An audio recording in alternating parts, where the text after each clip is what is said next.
찬양 감사합니다.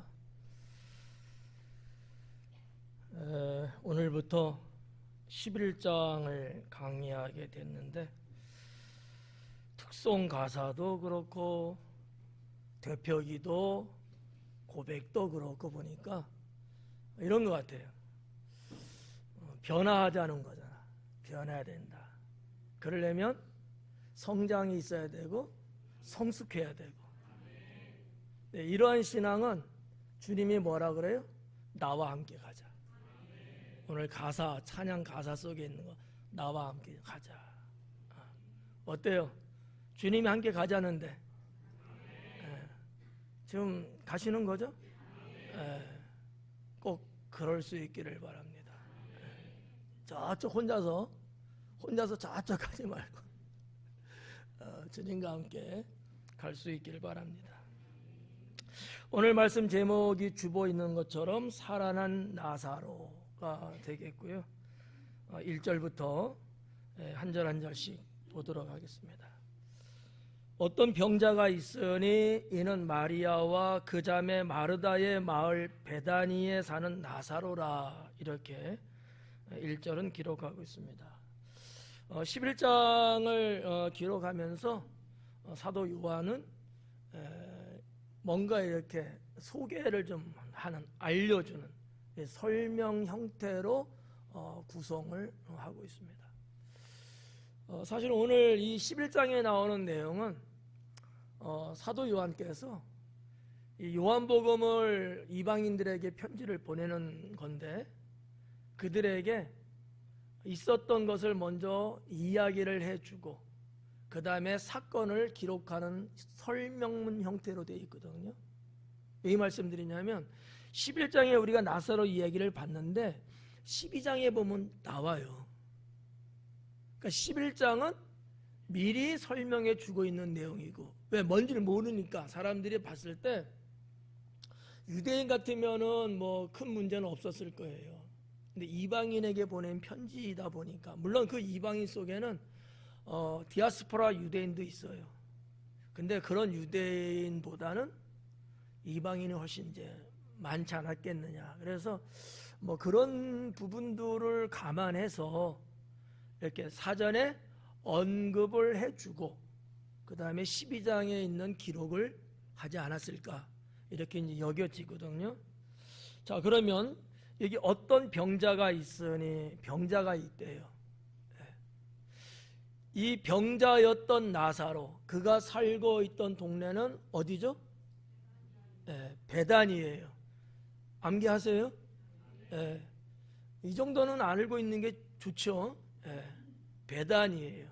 근데 성경에 베단이라고 하는 마을이 두 군데가 나오고 있거든요.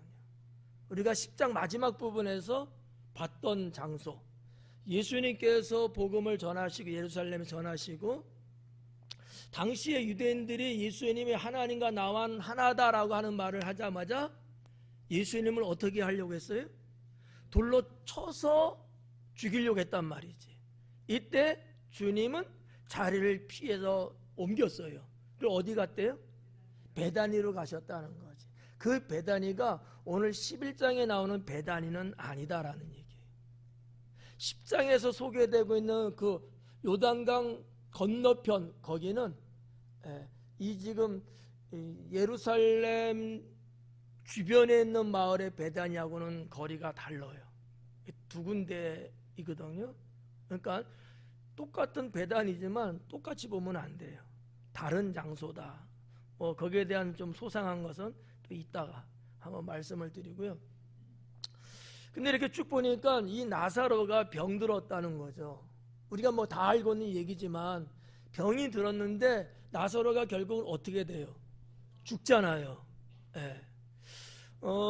이 나사로가 살던 베다니, 이 베다니라는 동네를 조금 저 나름대로 조사를 해보고 살펴를 봤는데 정답은 아니에요. 제 추측입니다. 이 베단이라는 동네가 평범한 동네는 좀 아니지 않았나.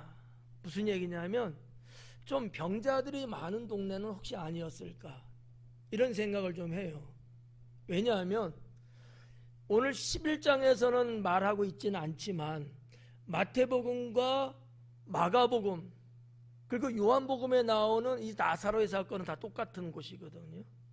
근데 마태복음하고 마가복음하고 나오는데 그 장소가 베단인데 거기에서 나병 환자 시몬이 소개되고 있어요. 똑같은 베단이에요. 근데 문둥병자 나병 환자 시몬이에요. 그가 고침받고 요한복음 12장에서는 예수님이 초대를 받아갖고 있는 장면, 그리고 그 장면, 그 현장 속에 마리아가 예수님 머리에 향유를 붓는 사건이거든요. 어떻게 좀 이게 연결이 좀 될까요? 안 돼도 할 수 없어. 하여튼 그렇게 되는 게 좀 짜집기 같은 개념인데, 여기서 전체적인 게 안 나오고 여기도 전체적인 게 안 나오는데 이 양쪽의 모든 사건을 다 이렇게 종합을 해서 보면 완성품이 이제 나오는 거거든요. 이런 걸 봤을 때 나사로도 병들었고 그 시몬도 나병 환자고, 그리고 예루살렘 도성이 아니고 거기 좀 떨어져 있는 자그마한 마을이고, 유독 여기에 대한 사건을 주님이 다루시고 예수님은 늘 복음을 전하시면서 예루살렘을 출입하면서 언제나 이 베다니를 들리셨고 거기서 때로는 유숙도 하시고 이런 이제 동네거든요. 이 정도만 여러분 좀 보시면 좀 도움이 되지 않을까. 그곳에 있는 나사로였다는 사실이죠. 자, 그러면 우리가 이제 여기에서 몇 가지만 좀 짚어볼게요.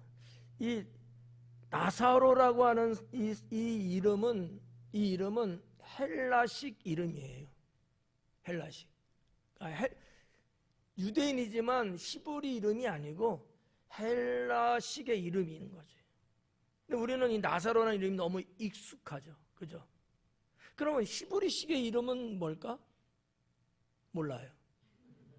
근데 알 수 있는 게 뭐냐? 똑같은 이름이 뭐냐면 엘르아살이에요.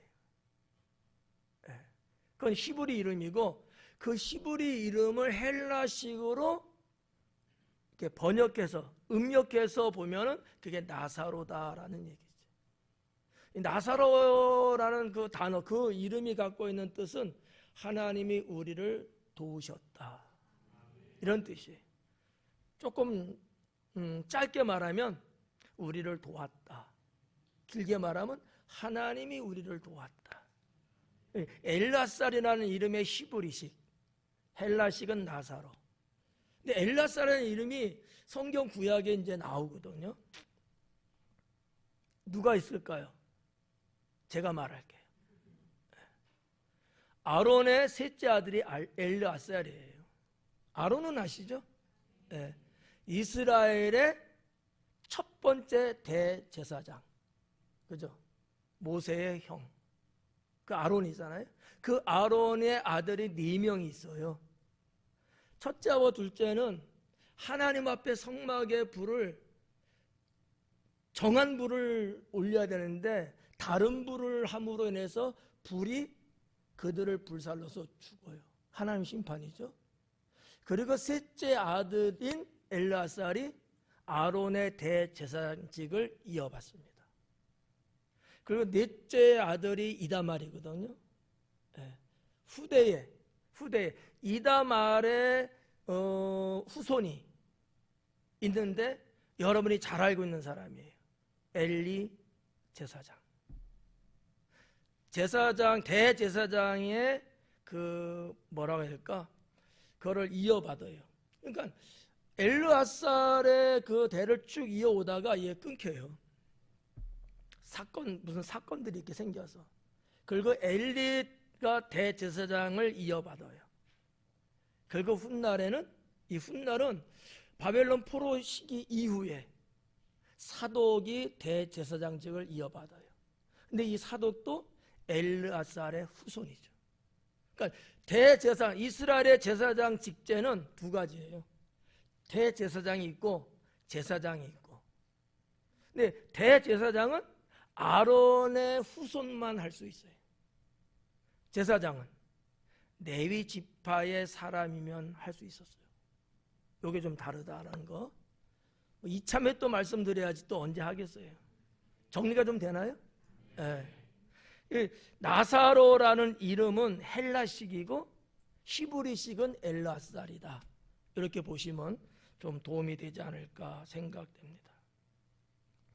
자, 그에게는 누이들이 있었죠. 마리아와 마르다. 이 3남매가 살고 있던 베다니. 근데 문제는 이 나사로가 병들었다는 사실이죠. 그 이야기를 지금 2절부터 이제 이렇게 쭉 내려갑니다. 2절 볼까요? 이 마리아는 향유를 주께 붓고 머리털로 주의 발을 닦던 자요. 그죠?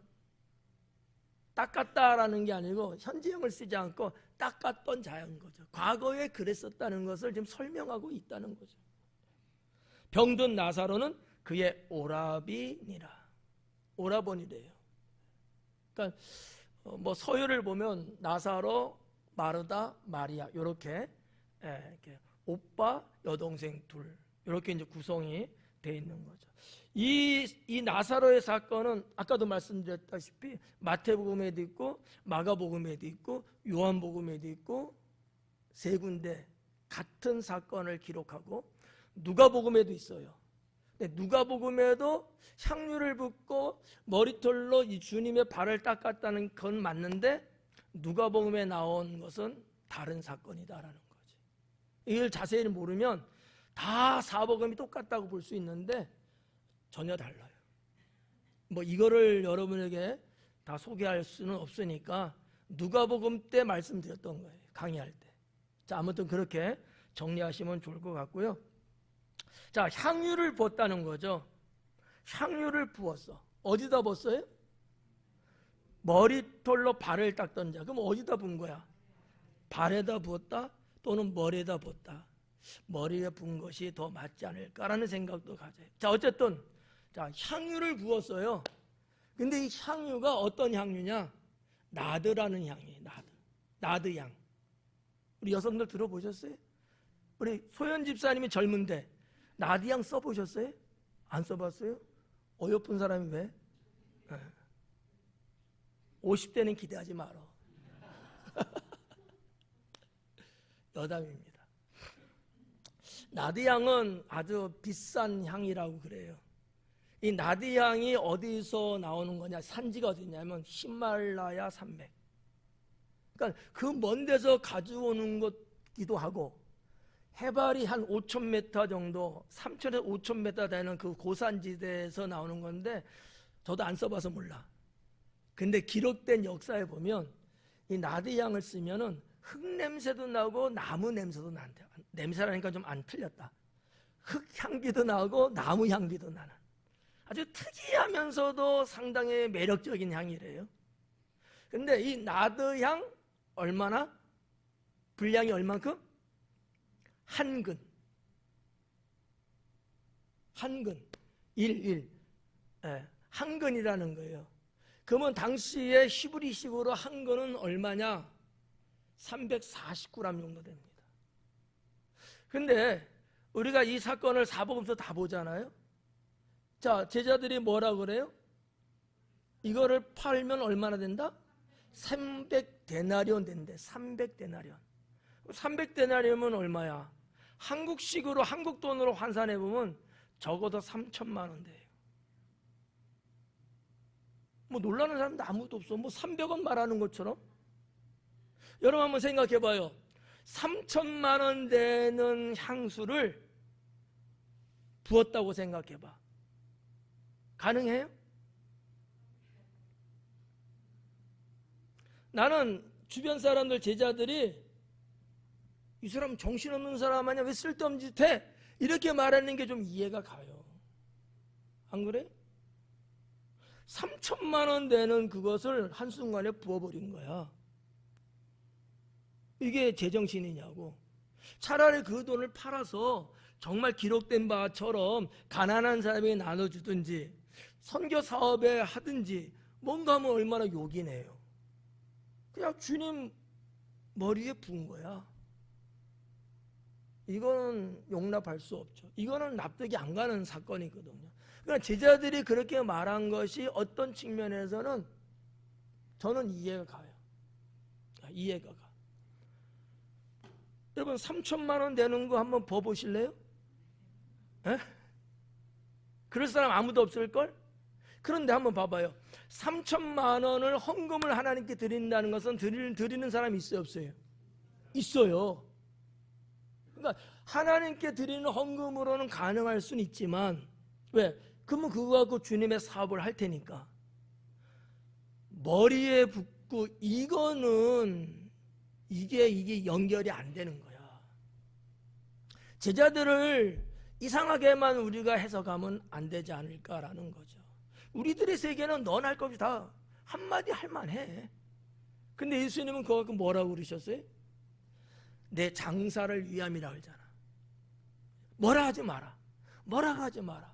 나의 장사를 위함. 내가 죽게 되면 나 장사 치르는 것 때문에 하는 거다 하고 예수님은 좋게 받아들이고 있다는 사실. 때는 우리가 그런 게 있어요. 주님 앞에 남들을 볼 때는 이해가 안 가는, 남들이 볼 때는 이해를 못해요. 근데 나는 때로는 감동으로 주님 앞에 이 마리아처럼 하는 경우가 있죠. 사람들은 오해해요. 사람들은 뭐라고 그러죠. 그러나 주님은 기뻐 받으신다라는 거죠. 신앙의 차원입니다. 신앙의 차원. 아무튼 이 향유는 뭐냐라는 것을 말씀드린 거예요. 나드 향인데 340g이 되는 한 근, 가격을 따지면 한화로 3천만 원 이상은 된다. 나는 도저히 할 수 없는 거다. 근데 마리아는 했다. 누가 훌륭해요? 그 정도만 하죠. 네. 근데 여러분도 성령께서 감동시키면 하는 신앙이라고 믿어요. 네. 자, 이렇게 2절을 정리를 하고 넘어가겠습니다. 마리아라는 이름이 2절에 나오는데 좀 설명을 좀 해드릴까요? 그냥 넘어갈까요? 네. 해달라니까 하는 거야. 네. 왜냐하면 시간이 자꾸 가니까. 마리아라는 이름도 역시 헬라식 이름입니다. 우리한테 상당히 익숙한 이름이잖아요. 성경 어딘지 나오는 이름이죠. 헬라식 이름이에요. 히브리식 이름은 뭘까? 미리암입니다. 미리암 생각납니까? 누군지? 누구죠? 모세의 누이. 네, 누나죠. 미리암이야. 히브리식이에요. 근데 이 히브리어를 헬라 언어로 음역하면 마리아라고 나온다는 거지. 근데 이것이 조사를 해보니까 이집트 언어가 있어요. 이집트 언어. 그게 메리거든요. 똑같은 거예요. 메리. 근데 영어에도 있어요, 없어요? 메리 많이 쓰잖아. 그러니까 마리아라는 이름은 여성들의 보편적인 이름이야. 많이 쓰는 이름이야, 마리아. 지금도 마리아라는 이름을 쓰는 사람들이 있어요. 근데 영어권에서는 메리라는 이름을 많이 써요, 여성들은. 똑같은 거예요. 오늘 말하면 이제 그런 건데 그 뜻이 뭐냐면 존귀한 자, 고귀한 자, 뭐 하나님의 사랑을 입은 자, 하나님께 사랑을 받은 자, 이런 뜻을 갖고 있는 게 마리아다라는 거지. 이참에 계명을 한번 해보시면 마리아로. 성경에 이제 뭐 마리아 이름을 갖고 있는 여성들은 많이 나오죠. 상당히 보편적인 여성 이름 마리아. 우리나라로 말하면 영자. 그런 것처럼. 자, 3절에 보니까 이에 그 누이들이 예수님께 사람을 보내어 이르되 주여 보시옵소서 사랑하시는 자가 병들었나이다 하니 그래요. 자, 오라버니가 병들었어요. 근데 조짐이 안 좋은 거야. 조짐이 안 좋은 거야. 그래서 예수님이 생각나겠죠? 자, 나사로의 누이들이 예수님에 대해서 잘할 거 아니에요? 예수님이 각색 질병도 고치시고 어떤 자도 살렸죠? 죽은 자도 살렸단 말이에요. 죽었던 자. 성경에는 죽은 자를 살린 사건이 3건이 있거든요. 알아요. 자기 오라버니를 살리는 사건보다 그 이전에 일어난 사건들이기 때문에 뭐 소문을 들었는지 모르겠지만은 어쨌든 예수님의 하나님 능력 이런 부분들은 분명히 그는 알고 있었을 거야. 그래서 사람을 보냅니다. 자, 예수님 어디 계셔요? 에? 그렇게 말하면 틀린다니까. 어디 베다니? 요단강 동쪽에 있는 베다니. 어디요? 이렇게 해야지 졸음이 떨어져. 요단강 동쪽에 있는 베다니, 세례 요한, 침례 요한이 침례를 베풀었던 그 장소. 10장에서 이미 예수님은 예루살렘을 떠나서 글로 가셨단 말이에요. 근데 글로 사람을 보낸 거야. 연통을 한 거예요. 이 거리가 여러분 얼마나 되는 줄 알아요?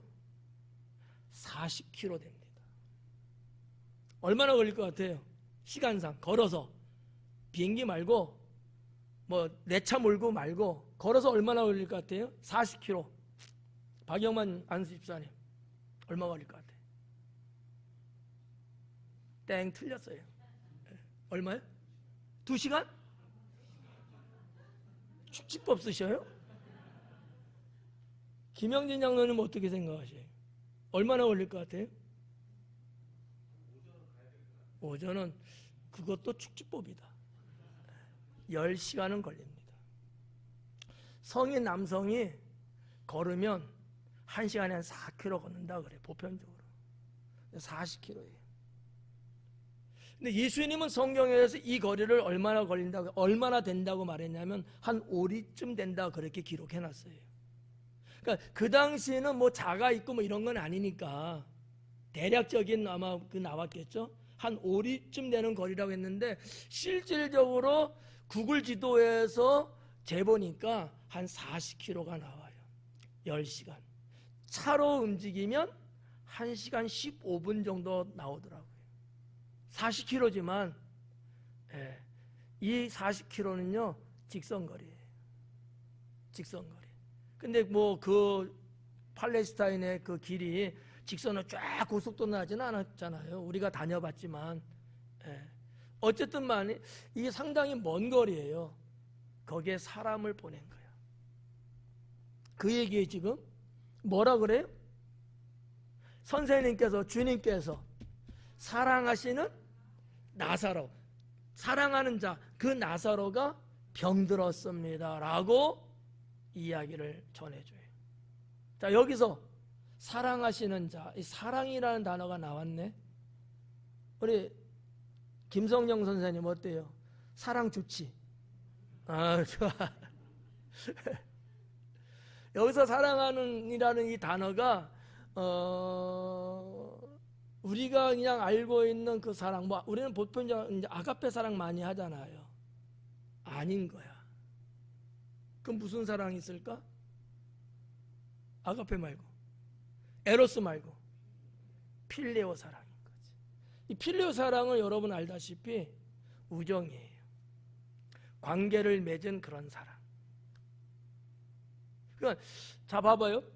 누이들이 그 말을 그래 필레오라는 단어를 썼는지 아니면 소식을 전하는 그 사람이 자의적으로 필레오라는 말을 썼는지는 모르겠어요. 어쨌든 간에 예수님이 나사로를 필레오 사랑한다고 표현한 거예요. 근데 나중에 보면은 예수님께서 나사로를 사랑하는데 뭐라고 했느냐? 아가페 사랑한다고 그랬어요. 서로가 다른 거야. 이러면 짝사랑 아닐까? 근데 이게 어떻게 보면 우리들의 모습일 수도 있어요. 하나님은 여러분을 어떤 사랑하셔요? 어떤 사랑? 아가페 사랑. 필레오 사랑하셔요? 아니에요. 아가페 사랑하십니다. 선택하세요. 필레오가 좋으면 필레오로. 거기에는 구원이 없어요. 아가페 사랑인 거야. 근데 우리는 하나님을 믿네 어쩌네 막 분주하고 혼자서 떠들어대는데도 불구하고 무슨 사랑할 때가 있어요? 필레오적인 사랑을 할 때가 많다는 거지. 아가페 사랑은 무조건적인 사랑이잖아요. 하나님 신의 사랑이잖아요. 여긴 조건부가 없어. 근데 우리는 주님 사랑합니다 말하면서도 자꾸 조건을 내거는 좀 우정적인 관계가 형성되는 그런 사랑들을 나는 지금 하고 있는 것은 혹시나 아닐까라는 거죠. 이런 것들을 한번 생각해 보자라는 거죠. 정신 차려, 정신 차려. 피곤한 줄은 이해 가는데 매주 졸면 병이야. 고쳐야 돼. 깨우는 게 나아요? 주무시도록 놔두는 게 나아요? 여러분은 잘 알고 있는 시몬 베드로, 예수님께서 네가 나를 사랑하느냐 묻죠. 베드로는 뭐라고 합니까? 내가 주를 사랑한지 아시나이다 이걸잖아요. 그때 베드로는 무슨 사랑을 했어요? 예? 필리오 사랑을 했던 거예요.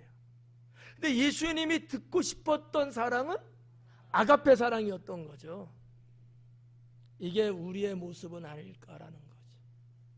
사랑한다 그렇게 떠들어대고 혼자 다 사랑하는 것처럼 하면서도 우리는 뭔가 절대적인 사랑보다는 상대적인 사랑, 조건적인 사랑, 관계적인 사랑, 뭔가 계산적인 사랑을 하고 있지는 않을까. 물론 여러분들은 그러지 않겠지만 한 번쯤 내 사랑을 점검을 볼 필요는 있지 않을까라는 얘기죠. 이 훌륭한 주님의 제자들조차도 그랬는데 나는 그러면 어떨까라는 거지. 성도 여러분, 확인 한번 할까요? 컨펌 주세요. 아가페 사랑 하시죠? 5사람은 말을 못하고 있어요.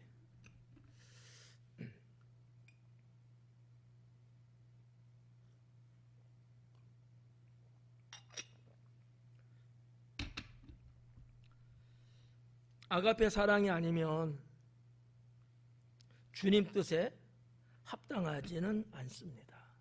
뿐만 아니라 주님이 글을 쓸 수가 없어요. 어떻게 하든지 주님이 일꾼으로 쓰실 때는 아가페 사랑을 가진 다음에 쓰시더라고요. 필리오 사랑 갖고는 안 된다라는 얘기지. 이거는 아차하면 도망갈 사람이야. 아차하면 도망가야 돼. 왜? 그냥 관계적인 거니까. 이렇게 왔다 갔다 어떻게 해서 엮여갖고 이렇게 그냥 알고 지내는 사이야. 그 사람 갖고는 안 돼요. 목숨 안 걸거든, 자기 목숨. 아가페 사랑을 갖고 있는 사람은 자기 목숨 겁니다. 그런 자들이 순교하는 거겠죠. 예. 우리 학생들 이해가요? 여러분들은 필레오, 아가페 둘 중에 하나 어떤 거? 그래요. 잘했어요. 예. 자, 그래서 우리가 3절에서 이렇게 주여 보시옵소서 사랑하시는 자가, 사실 예수님의 그 사랑은 아가페인데 이들은 필레오로 보고 있었다는 얘기죠.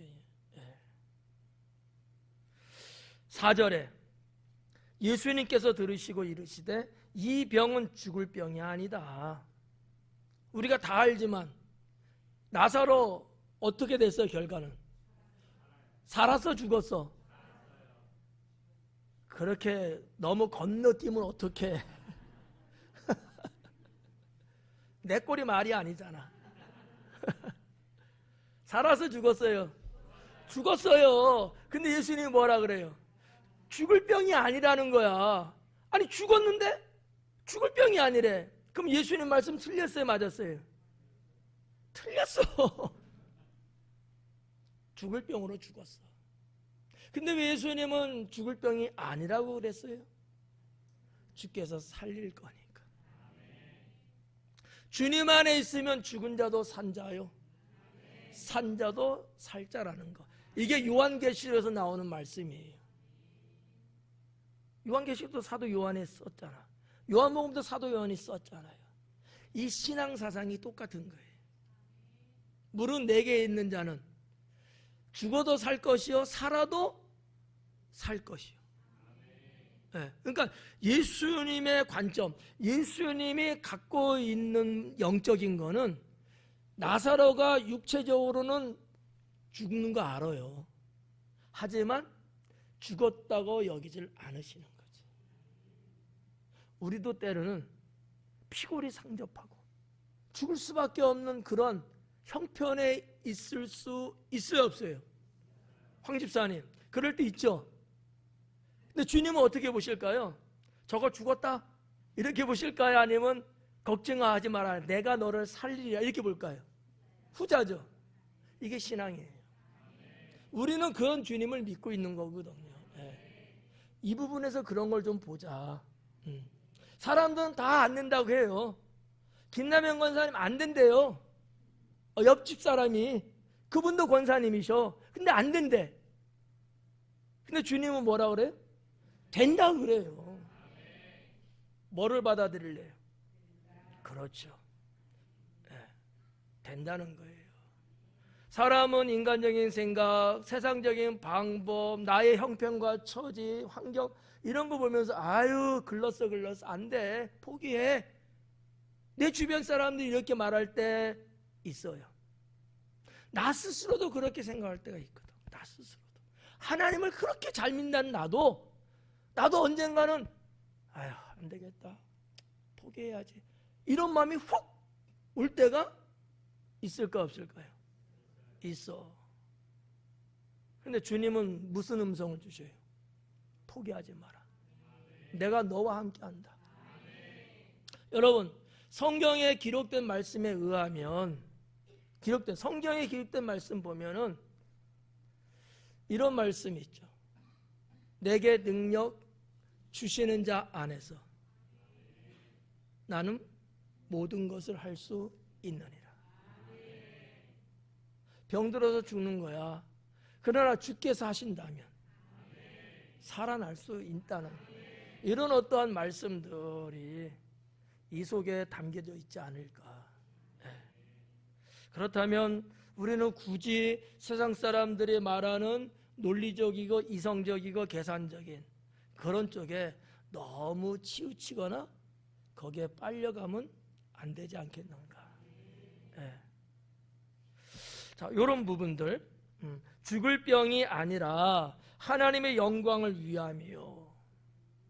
하나님의 영광을 위하는 거래요. 이런 비슷한 사건이 하나 있었죠. 하나님의 영광, 부모의 죄도 아니고 너의 죄도 아니고 하나님의 영광을 나타내기 위한 거다. 이 사건 하나 있었죠. 아멘 말고 뭐야 그게? 날 때부터 맹인으로 태어난, 그죠? 그러니까 이 부모 죄입니까? 아니면 이자의 죄입니까? 했더니 예수님은 부모 죄도 아니고 저자의 죄도 아니고 하나님의 영광을 나타내기 위함이다. 이 사건도 어떻게 보면 같죠. 죽을 병 아니라는가. 근데도 죽어. 근데 하나님의 영광을 위해서 되어지는 일이다라는 얘기죠. 하나님의 영광을 위해서. 성도 여러분, 저는 이 말씀에 한 두 가지 생각해보자고 권면하고 싶어요. 자, 예수님은 마태복음 속에서 사역하시는 초기에 너희는 세상의 소금이요, 너희는 세상의 빛이다, 이렇게 말씀하셨잖아요. 잘 들어요? 너희는 세상의 소금이 되고 너희는 세상의 빛이 되라. 자, 소금과 빛이 된 상태입니까? 소금과 빛이 되도록 해야 된다는 겁니까? 앞에 거 뒤에 거 구분이 잘 안 갈 수도 있죠. 너희는 이미 소금과 빛이야 세상에. 이게 첫 번째. 두 번째는 너희는 그러니까 세상의 소금이 되도록 하고 빛도 돼야 된다 이거야. 그 2번이야 그게. 1번 2번 1번. 여러분 분명히 1번이라고 그랬어요. 책임지셔야 돼요. 그러면 그렇게 살아야 되잖아. 이게 하나님의 영광을 나타내기 위해서 나는 소금과 빛으로서 살았느냐는 거지. 나는 빛을 비추고 맛을 내는 인생을 지금 살고 있느냐라는 거예요. 그렇죠. 뭘 그러려고 노력하고 있고 그러려고 깨어 있기도 하고, 그러나 가끔씩은 어때요? 하나님의 영광을 가리는 경우도 솔직하게 있지 않을까. 저부터, 목사인 저부터 솔직하게. 근데 이러면 돼야 안 돼요? 안 되지. 근데 안 된다는 말을 이렇게 크게 하면 어떻게 해? 이런 부분들을 보자는 거예요. 하나님의 영광을 위해서 이자는 죽는 거야. 맹인은 날 때부터 소경됐어. 긴 세월이 지났어요. 그 영광이 긴 세월 지난 후에 지금 나타나는 거잖아. 모든 게 하나님의 경륜 안에 있는 거죠. 그러니까 우리가 살면서 나의 정체성을 분명하게 확립하시고 거기에 맞게끔 우리는 살아야 된다. 이런 말씀 하나 좀 드리고 싶고요. 또 하나는 세상을 본받지 말고, 이런 말씀을 하시죠. 어떠세요? 세상을 본받는 경우가 있을까요, 없을까요? 있죠. 그러면 돼요? 안 되죠. 이런 것들이 흔하게 우리 삶 속에 도전해 와요. 자꾸 세상을 본받게 만들어. 그래서 금은보화가 최고지. 갔더니 요즘 금값은 천정지수인데 뭐 이런 거. 또 이런 거 있잖아요. 세상 사람들이 유행 따라서 막 뭘 해. 나도 그거 해야 될 것 같아. 분위기가 그래. 안 하면 나 바보 같은 거야. 사람들 눈치가 보여. 어떻게 하셔야 안 하세요? 강원사님? 해야 안 해요? 아이, 고개 숙이지 말고. 안 하시죠? 네, 강원사님 안 할 것 같아. 심성이 참 12살 소녀 같아갖고. 이런 일들이 있다는 거지. 이런 일들이. 가만히 쫙 보다가도 세상 사람들 운수 보면 나도 한번 운수를, 세상을 따라가려고 하는 거야. 막 그게 좋아서 막 그런 건 아니지만 불쑥불쑥 순간순간 그런 유혹이 오는 거지. 근데 어쨌든 그러면 된다는 거 안 된다는 거예요. 하나님을 절대적으로 우리가 믿고 섬기는데 가끔씩 하나님 잠깐 뒤쪽에 계세요. 난 다른 거 먼저 믿어보고요. 돼야 안 돼요? 이게 세상을 따라 사는 거야. 그러면 안 된다는 거지. 이 세대를 본받지 마라. 이 세대를 이 세대는 다 멸망하고 이건 죄악으로 관영한 세대. 우리가 하나님 믿으면서 그런 부분에 자꾸 나를 노출시키면 마귀는 좋아하죠. 역사적으로 쭉 내려오면서, 우리가 성경 역사 쭉 내려오면서 왜 사람들이 여러분 심판받고 멸망당했을까요? 그것 때문이에요. 하나님을 전혀 안 믿어서가 아니잖아요. 믿는다고 하면서도 자꾸 세상을 본받잖아. 이방 신을 자꾸, 그죠? 그게 좋아 보이는 거야. 야, 지금 이 시대의 분위기적으로 볼 때는 저렇게 가야지만이 문화인 것 같아. 문화인, 문명인 것 같은 거야. 뭐 자의적이든 타의적이든 어쨌든 그렇게 쫓아간다 이거지. 거기에는 주님의 은총은 없어요. 네. 이 점은 우리가 조심해야 합니다. 이 세대를 본받지 마라. 이 세대. 네. 그런 내용들. 영광을 받게 하려 함이라. 여기에 우리는 초점을 맞추고 삽시다. 5절 말씀에 보니까 예수님께서 본래 마르다와 그 동생과 나사로를 사랑하시더니 그래요. 5절에. 자, 요한의 평가입니다. 그죠? 요한의 평가예요. 요한은 뭐라고 평가해요? 이 3남매를 예수님이 사랑한다 그러잖아. 앞에서도 사랑이라는 말 나왔죠. 여기도 사랑 나왔어요.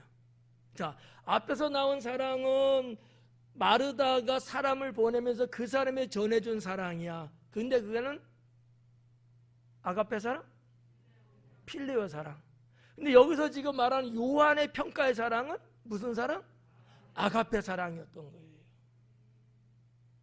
사도 요한의 의도하는 바가 여기 있지 않을까. 저는 이제 개인적으로 그렇게 해석해 봅니다. 정말 주님이 나를 사랑하는, 우리를 사랑하는 그 사랑은 아가페다. 근데 우리는 때때로 아가페보다는 필요적으로 자꾸 가려고 하는 이 부분이 있음을 언급하시는 게 아닐까. 우리는 여기서 벗어나야 합니다. 우리도 역시 아가페 사랑, 주님의 그 사랑을 받은 우리는 여전히 받은 그 사랑을 주님께 되돌려 드릴 수 있는 그 사랑, 그래야 되지 않겠느냐. 사실 에로스 사랑과 필레오 사랑은 다 세상적인 사랑이거든요. 아가페만 천국의 사랑이거든요. 이 사랑이 저와 여러분 안에 충만하기를 축원합니다. 자, 6절에 보니까 나사로가 병들었다 함을 들으시고 그 계시던 곳에 이틀을 더 유하시고 그래요. 사람이 왔어요.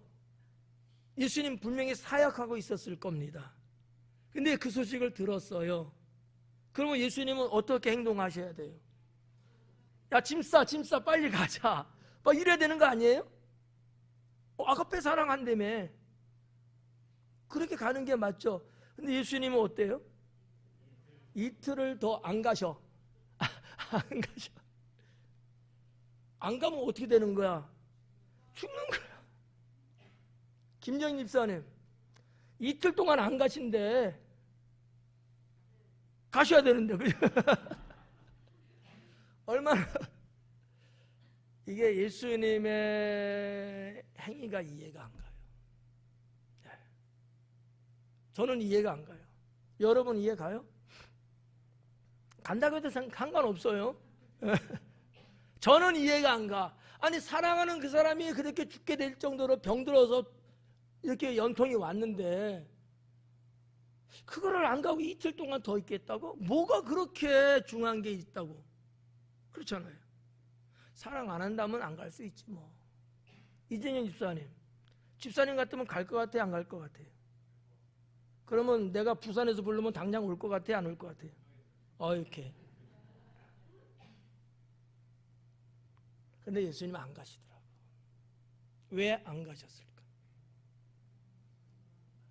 하나님의 영광을 나타내기 위해서. 하나님의 영광. 왜 하나님의 영광을 나타내기 위해서요? 병자를 살리는 것도 주님의 표적이기도 하지만 죽은 자 나사로를 살리는 것은 요 타이밍에서는 예수님이 메시아라는 것을 드러내기 위해서예요. 하나님의 때를 보신 거죠. 우리 예수님은 철저해요. 그런 면에서 저 같으면요 되게 속상했을 것 같아요. 아니, 사랑까지 보냈는데 안 오셔? 안 온대. 연통이 또 갔어. 아유, 안 온대요. 그럼 얼마나 섭섭하고 얼마나 낭망이 클까. 에휴, 이제 뭐 예수님도 별별로 없구나, 장사나 치르자, 막 이러는 건데, 그럼에도 불구하고 예수님은 안 가시는 거죠. 흔들리지를 않아요. 흔들리지를 않아.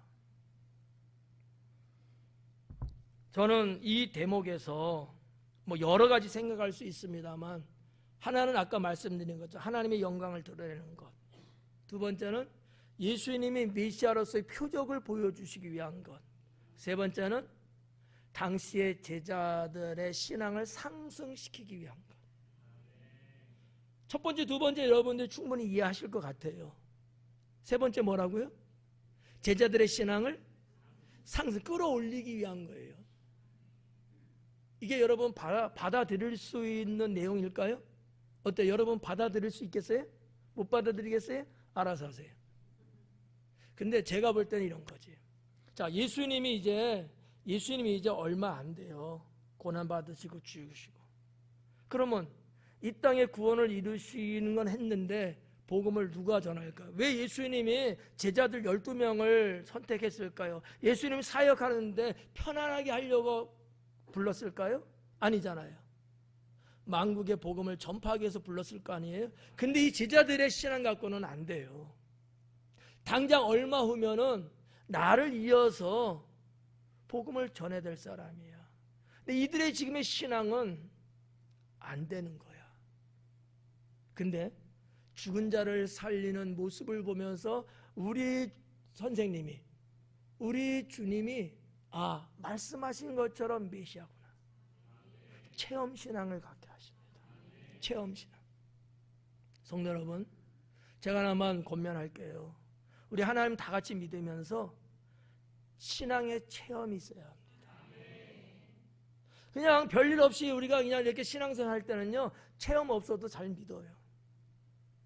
근데 신앙에 태풍이 불고 삶의 환란이 오면요, 체험이 없는 신앙은 무너집니다. 뭐 다 그렇다고 볼 수는 없지만 거의 다 무너진다고 보는 게 맞아요. 근데 체험 있는 신앙, 정말 살아 역사하시는 하나님을 체험한 신앙은요, 내가 죽으면 죽었지 주님 부인 안 하고요, 떠나진 않습니다. 특별하게 잘하는 건 없어도 말이에요. 체험 신앙이 그런 거라는 거지. 난 우리 성도들이 하나님을 체험하는 신앙을 갖기 원해요. 예. 이 사람은 그냥 평상시 신앙생활할 때 표현하지 않을 수 있어요. 드러나지 않을 수는 있어요. 그러나 이 영혼은 끝까지 주님과 함께 갑니다. 체험한 사람은. 체험 안 한 사람은요, 그냥 산에 불 나는 것처럼 지푸라기 타듯이 휙 타긴 하지만 휙 꺼져버려요. 위험합니다.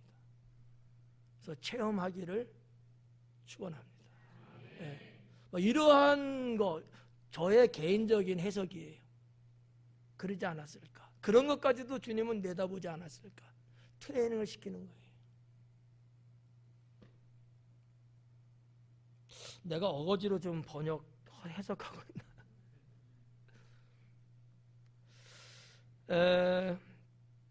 그래서 이틀을 더 유하시고, 나사로가 병들었다함을 들으시고 그 계시던 곳에 이틀을 더 유하셨다. 이 대목에서 이틀을 더 유하셨는데, 이 대목에서 예수님은 사람의 사사로운 감정에 흔들리지 않았다라는 거죠. 그것보다는 하나님의 뜻, 주님의 때가 더 중요하게 작용되지 않았을까라는 거죠. 목회를 하다 보면 말이죠, 그럴 때가 있어요. 어떤 사건이 터지고 발발했을 때 내가 속히 뭔가 취해야 될 때가 있고요, 때로는 그와 같은 일인데도 불구하고 주님이 허용을 안 할 때가 있더라고요.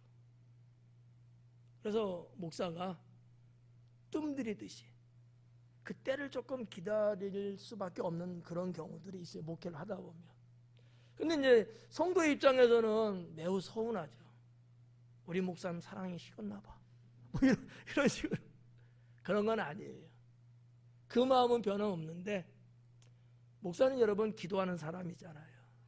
사람의 어떤 얼굴을 보다도 하나님이 원하시는 걸 더 선택해야 되지 않겠어요?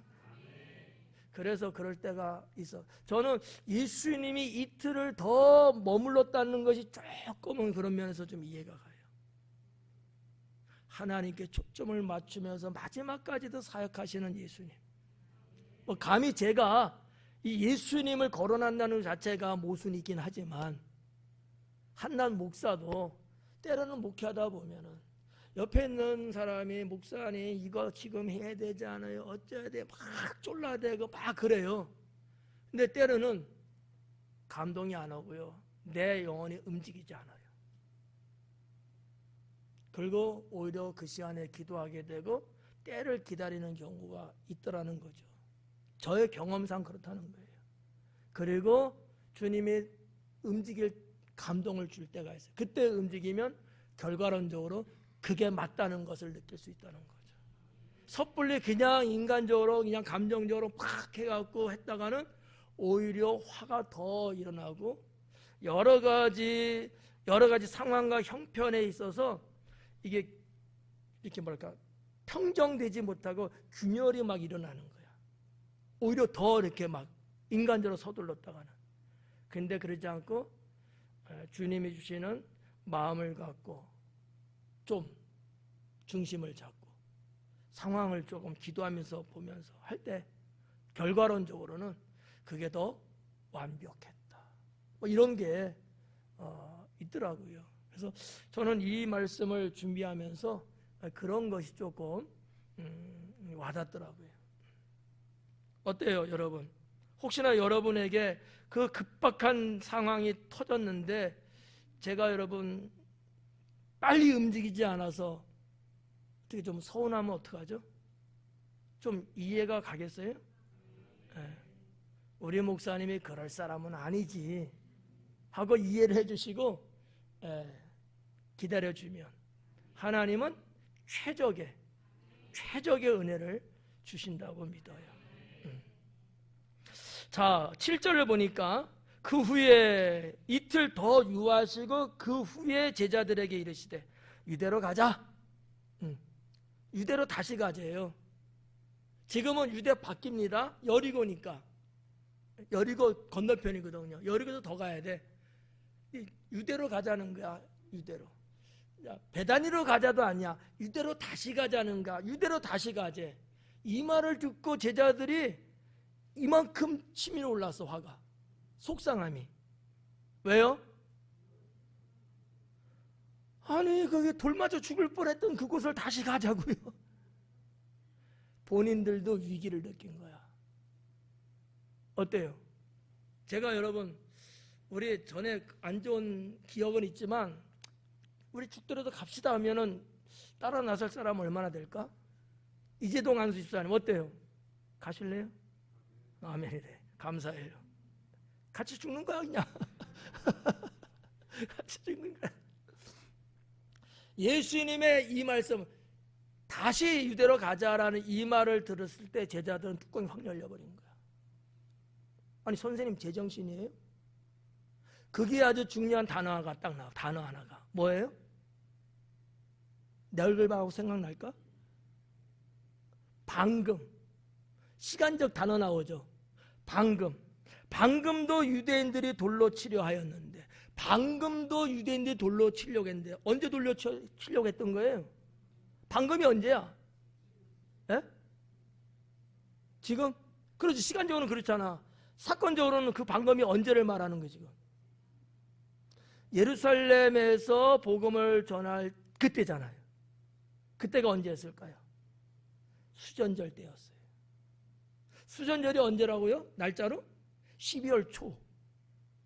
근데 지금 이때는 지금 어느 때냐면 6월절을 한 일주일 정도 남겨놓은 때였어요. 12장에 들어가면 6월절 6일 전에 엿새 전에 이런 말씀이 나오거든.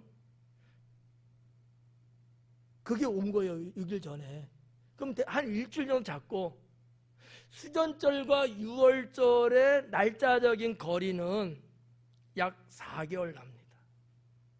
그러니까 성경에서 10장에서 11장으로 넘으면서 그냥 이어지다 보니까 조금 전이 아니야 이렇게 생각할 수는 있는데 아니에요. 한 6개월을 지난 후, 4개월 정도 지난 후라는 거지. 근데 제자들은 언제라 그래? 방금이라 그래. 말이 돼요? 이병재 장로님 말 돼요? 4개월 전인데 방금이에요? 또 쓸데없는 참 유머스러워. 왜 사도 요한은 이렇게 이 단어를 쓰면서 표현을 했을까? 제가 보건대 제자들은 그때 그날의 사건이 아주 충격적이었던 거지. 자, 우리 지난주에 봤던 내용이에요. 자, 바리새인들 유대인들이 예수님께 왔어요. 솔로몬 성전 행각에 왔잖아요. 올 때 어떻게 왔어요? 돌들을 집어서 갖고 왔단 말이야. 뭐 하려고? 아차하면 예수님께 돌 던져 죽이려고. 잘 생각해봐요. 나를 봐. 눈 뜨고. 네. 잘 생각해봐요. 그냥 여기 이렇게 사형대 세워놓고 이게 다 일렬 짜서 돌 던지는 게 아니란 말이에요. 한두 사람이 아니에요. 수많은 사람들이 예수님과 12제자를 놓고 뺑 둘러싸요. 이게 히브리식 방식이거든. 그리고 돌을 다 던지는 거야. 제자들은 이걸 알거든요. 얼마나 공포스러웠을까. 이 공포스러운 충격이 가시지 않고 있는 거야. 다시 그걸 생각하니까 떠올리니까 미쳐버리는 거예요. 두렵죠. 그렇지 않겠어요? 갔다가는 죽을 수 있는 거예요. 이 데미지가 엄청난 거예요. 그래서 잊혀지지가 않아. 마치 조금 전에 있었던 사건처럼 확 밀려오는 거지. 어떻게 이런 게 조금 여러분 좀 어떻게 좀 느껴지시나요? 에? 아유, 내가 별걸 다 해요. 이런 것들을 좀 느낄 수 있어야 돼, 정서적으로. 그 상황이. 예. 여러분 혹시 뭐 죄송한 표현이 있나만 운전을 하시다가 교통사고가 나갖고 팍 박아갖고 앞이 다 나가고 죽을 뻔한 거야.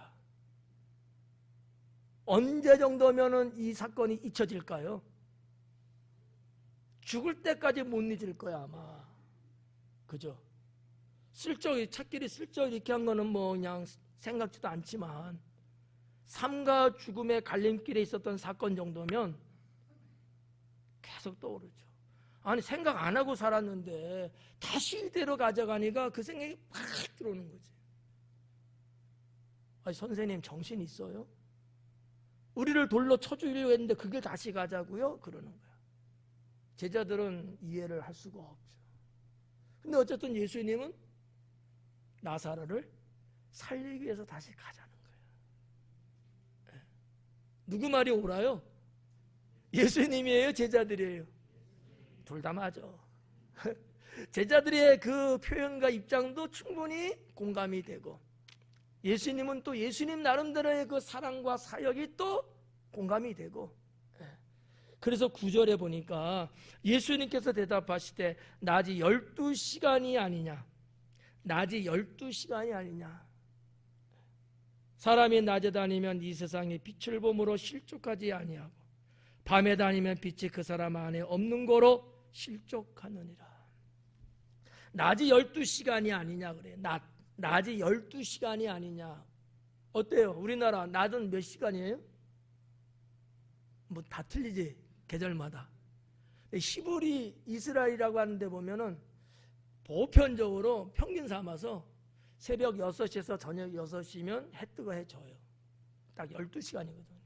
그러니까 히브리인들은 그 당시에 유대인들은 낮 시간을 12로 나눠서 생각했어요. 물론 성경에 나오는 1경, 2경, 3경, 4경 이것도 있지만 좀 더 세밀하게는 12로 나눠서 봤어요. 그러니까 낮이 12시간이 아니냐 맞는 얘기야. 제자들도 다 무슨 말인지 알아듣죠? 근데 예수님은 이 말을 왜 했을까요? 이유가 있었을 거야. 이런 거지. 들어볼래요?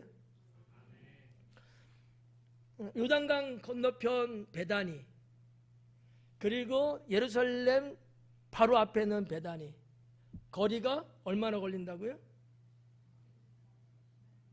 아까 말했잖아. 한 10시간 정도. 그러니까 예수님 계산법으로는 낮 시간에 갈 수 있다는 거지. 낮 시간에 갈 수 있다는 거예요. 낮에 가면은 두려울 게 없다는 거야. 누가 우리를 해할 수 없다는 거지. 근데 밤이 되면 갈 수가 없어요. 여러분, 우리나라는 아니지만 그 팔레스타인 중동에는요, 어두워지면 사람들의 이동이 끊겨져요. 끊겨집니다. 위험하거든요. 그 옛날이나 뭐 지금이나 베두인 같은 사람들, 사막 광야에서 살면서 테러리스트들 있거든. 도적이라고 성경에서 이제 표현하고 있는데, 낮에는 가도 문제가 되지 않다. 이 말씀을 하고 있는 거예요. 근데 밤에는 안 된다라는 얘기지. 자, 이거는 일반적인 이야기입니다. 일반적인 얘기예요. 여기에 사도 요한이 함의하고 있는 뜻이 뭔가 있지 않을까? 신앙 영적으로. 낮에는 뭐가 있어요? 빛이 있다고 하잖아. 낮에는 뭐가 있어요? 빛이 있고요. 밤에는 빛이 없대요. 빛은 예수님이거든요. 내가 있을 때는, 이 말은 예수님이 사역하는 동안에는 그 누구도 나를 해할 수 없다 라는 말씀이에요. 이 사건은 우리가 쭉 강해를 오면서 계속 사건들이 일어났지만 하나님 때가 아니었기 때문에 해를 받지 않고 주님이 피하셨단 말이지. 이거와 연결될 수 있는 거예요. 주님의 사역이 지금 진행 중이에요. 끝나지 않았어요. 이 기간 동안에는 해할 수 없다는 거지. 제자들에게 걱정하지 마라. 이러한 함의적인 뜻이 있지 않았을까, 이렇게 볼 수 있다는 거죠. 또 한 가지는 이런 것도 있어요. 빛을 보면, 낮에는 빛을 보므로 밤에는 빛이 없어요. 낮은 뭐를 말하는 걸까? 하나님을 믿는 기간에는, 내가 하나님을 믿는 때에는 해를 받지 않는다. 그런데 하나님을 믿지 않고 밤은 성경에서 뭐를 말해요? 죄악을 말하거든요. 세상이에요. 죄악과 함께, 죄악에 있는 곳에 내가 있게 되면 실족한다는 얘기거든. 여기 지금 나오고 있는 이 실족이라는 단어 있죠? 네. 여러분들이 그래도 좀 알고 있는 이 실족이라는 단어, 성경에 두 가지거든요. 단어가, 실족이라는 단어가. 하나는 스칸달리죠. 뭐 시험에 들었다, 뭐 아니면 뭐 함정에 빠졌다, 뭐 이런 등등 죄를 범하게, 이런 것들, 내가 웅덩이에 빠지게 만든 게 스캔달리조거든요. 이런 게 하나 있고, 또 하나는 프로스콥토라는 단어가 있어요. 오늘 여기 써 있는 것은 프로스콥토예요.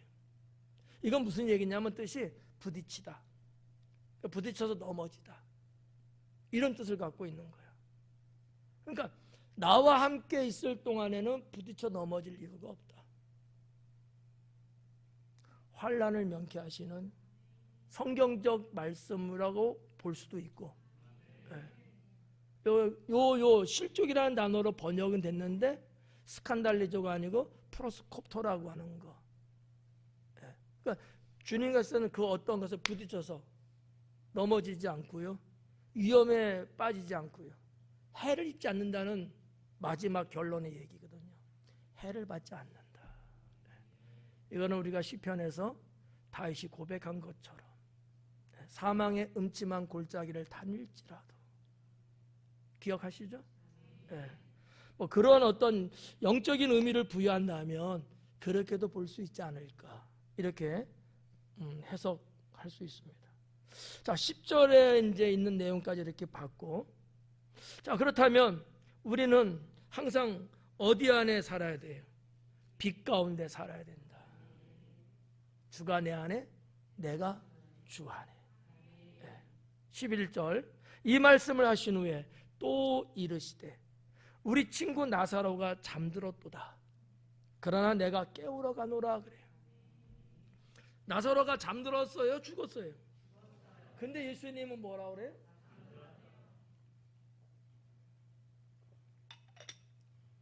이 잠들었다고 하는 이 표현이 좀 완곡어법을 쓴 거예요. 완곡어법. 부드럽게.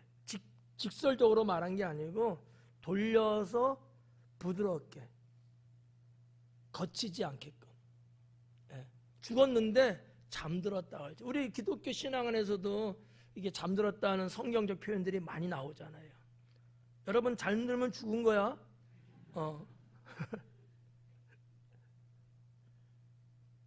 예수님은 이제 잠들었다 그래서 깨우러 가자 그러는데 제자들은 정말 잠든 줄 알고 있는 거야. 그러면 괜찮겠네요, 깨고 나면 이제 다 괜찮아지겠네, 이렇게 본 거야. 그 내용이 여기 이제 있죠. 12절에 제자들이 이르되 주여 잠들었으면 낫겠나이다. 이 낫겠나이다라는 게 소데세타이라고 하는 단어거든요. 원래 이 소데세타이는 소저라고 하는 헬라어 어원을 갖고 있는 단어예요. 그 뜻은 구원이죠. 구원하다. 근데 여기서는 구원으로 안 해요. 이 세속적인 헬라어가 있거든요. 쉽게 말하면 일반 세상 학문에서 사용하는 언어죠, 헬라어. 그는 병에서 회복됐다라는 뜻으로 번역이 돼요. 그러니까 이 지금 번역은 지금 그런 거지. 정말 죽었다가 살아난 건데, 살아난 거예요. 근데 뭐라고 지금 번역이 됐어요? 깨어났다는 거야. 낫겠나이다. 낫겠나이다. 예수님의 생각은 병이 낫는다는 개념보다도 죽은 자가 살아났다는 건데, 당시 제자들은 그렇게 못 봤어요. 왜요? 사람의 생각을 했기 때문이죠. 물론 그렇게 전달되는 것, 내용도 뭐 병들었다니까 죽었다는 연통은 없었어요. 근데 예수님은 알까요, 모를까요? 알고 계시죠. 그래서 뭐라고 부연 설명합니까? 13절에 예수님은 그의 죽음을 가리켜 말씀하신 것이나 그들은 잠들어 쉬는 것을 가리켜 말씀하신 줄을 생각하는지라. 이에 예수님께서 밝히 이르시되 나사로가 죽었느니라. 어떻게 알아요? 그렇잖아요. 병들었다는 것만 소식만 들었을 뿐이지. 근데 예수님은 죽었다고 이야기를 하셔요. 모르시는 게 없으신 주님이시니까. 그래서 여기서 말하는 밝히라고 하는 단어가 무슨 뜻이냐면 명백히 또는 꾸밈 없이, 꾸밈이 없어 현실적으로 실제적으로 이런 뜻을 갖고 있는 단어를 우리 성경에서는 밝히라는 단어로 번역을 해냈습니다. 밝히 이르시되, 말을 했는데 가만히 보니까 못 알아듣는 거야. 정말 잠자는 줄 알고 있는 거예요. 그래서 주님이 싹 눈치를 보시고 제대로 알려주시는 거지. 죽었다. 내가 가서 살리려고 한다. 이렇게 예수님의 그 행위의 뜻을 제자들에게 전달합니다. 내가 거기 있지 아니한 것을 너희를 위하여 기뻐하노니. 내가 거기 있지 아니한 것을 너희를 위하여 기뻐한다. 무슨 얘기예요? 내가 거기 있지 않아. 이틀을 유했는데 이틀을 유하지 않고 바로 갔으면 거기 있었다는 얘기지. 거기 있는 것은 너희를 위해서 기뻐할 수 없는 거야. 왜?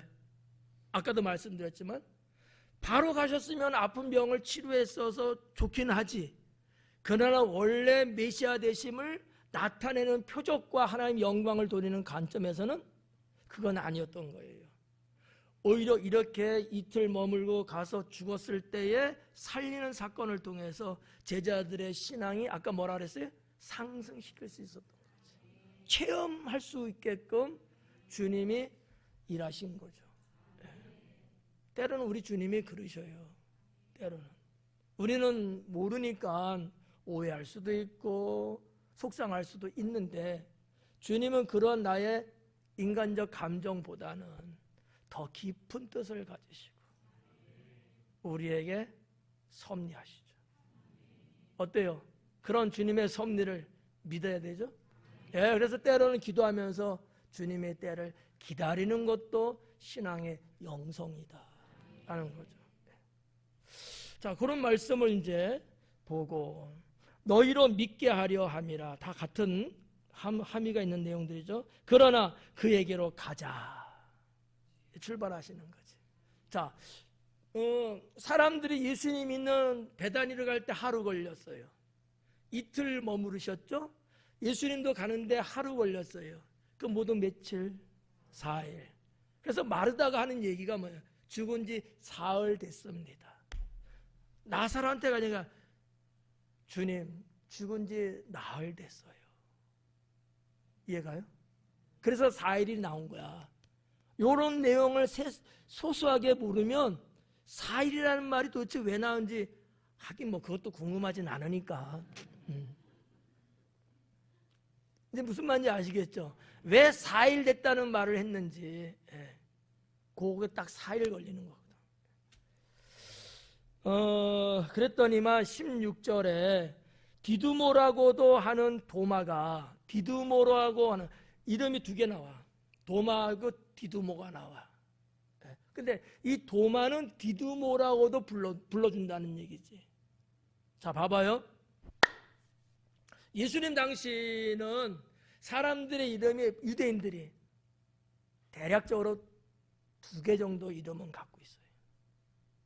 2개 이름. 원준이는 이름 몇 개야? 하나? 유대는 아니네.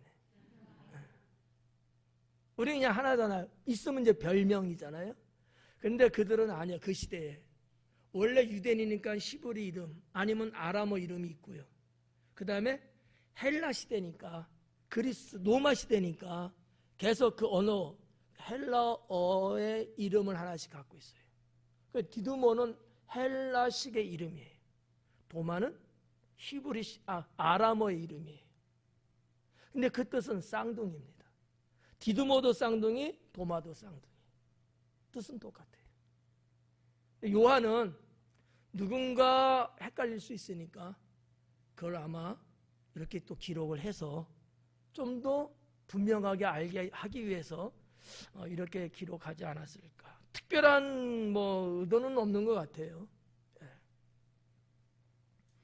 자, 디두모라고도 하는 도마가 다른 제자들에게 말하되, 여러분이 한번 읽어봐요.